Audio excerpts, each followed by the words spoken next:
Early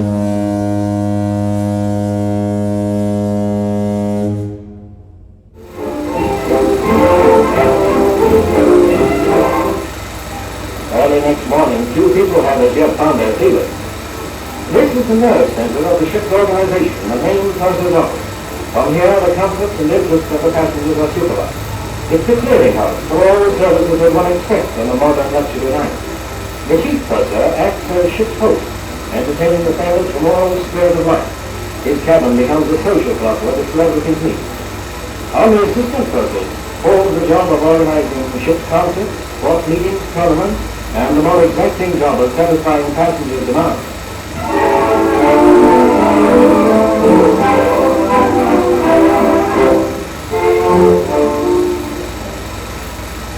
The persons in charge of the safe deposit also have the responsibility of compiling the ship's manifest, which is a complete record of every passenger and member of the crew. All crewmen coming aboard have to fill up a form of personal particulars.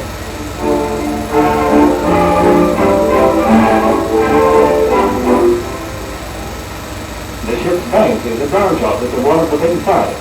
Its facilities, including an international currency exchange bureau, are available to all passengers. This is the main lounge on the Commodore deck, 96 feet long, 70 feet in breadth, and superior to anything the most luxurious London hotels can offer. On the left is the senior march of the fully equipped stage, which has its own trophy apparatus. The floor is laid in parquet for balance. Mirrors are placed so as to give still greater depth and add to the cheerfulness of this lovely room. Bureau decorations are by the world's foremost artists. Few passengers are about as yet, and the shopping center is only just open. This is the Burlington Arcade of the ship, with a full range of fancy goods, clothing, ornaments, and gifts. Many famous West End names can be seen. Most of these shops do an extensive business in souvenirs and novelties. Every section of every deck has one or more lifts connecting with the other deck. Otherwise, if you were going from the cabin on C deck to the gymnasium on the sun deck, you'd be faced with 6 of these staircases, after which you wouldn't need the gym. In place of honor on the grand staircase, the plaque commemorating the ship's launching. It was the first time in history that a ship was graced with the name of a living queen. After checking up on the space given to sports facilities on board, we rather expected to bump into a 9-hole golf course in some odd corner. However, we did discover 2 full-size ultra-modern swimming pools. This is the cabin class pool with a tank 40 feet by 60 feet. We're having this spot of rough weather just now. You can see out by the water in the tank. At such times, the attendants have to watch that we don't dive into the 6-foot end and find only 2 feet of water. They assure us that being a good diver doesn't make the towels any tougher. From swimming to an even more strenuous sport, squash. This is a regulation-sized court and it's in constant use. That's our friend, the ship's bank manager, keeping down his overdraft. After this splashing good time in the swimming pool, during which you develop a healthy appetite, you return to your cabin to prepare for dinner.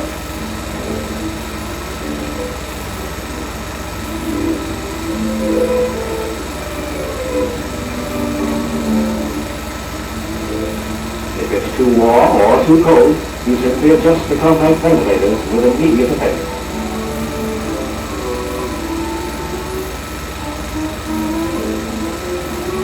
As for service, it's in keeping with the surroundings. The last word, and as near as your end of the boat. On the other end, the switchboard, which is a miniature telephone exchange in itself. Here, speed and accuracy are essential, not only for the passenger's comfort, but for the safety of the vessel at sea. Of course, it was the beauty parlor she was going.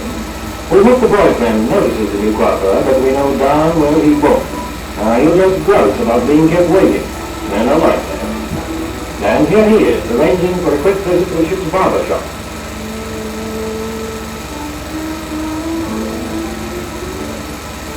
They offer a complete West End service. All the losers, political situation, next year's Derby winner, very old magazines. Shave, shampoos, and haircuts of desire.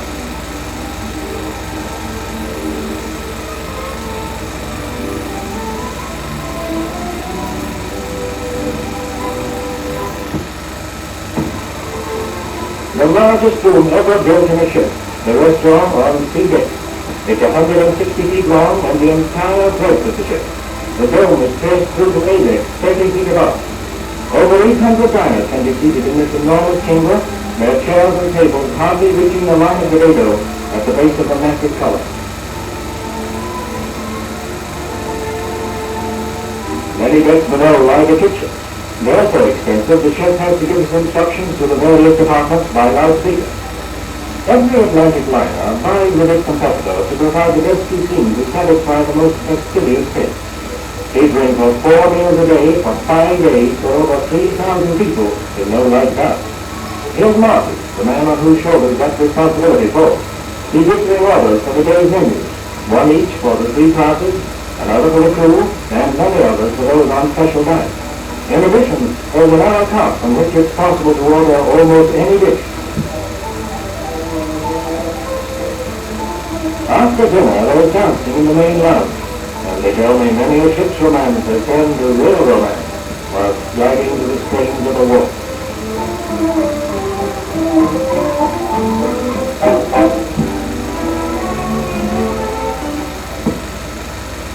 The supreme thrill, rarely experienced by any passenger, is to be allowed on the bridge of a great liner during a transatlantic crossing.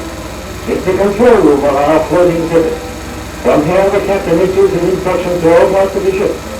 It's impossible to overemphasize the extent of his responsibility, first and foremost to the passengers and crew, and secondly to the British mercantile service. Any mishap to his ship would be a blot on their exceptional record. Remember her colossal proportions. 10 million rivets went into the making of the vessel, and sufficient steel plating to pave the 100-mile highway from London to Leicester. Any one of her funnels would hold 3 Royal Scot locomotives traveling abreast. Instructions are sent to the engine room via this telegraph.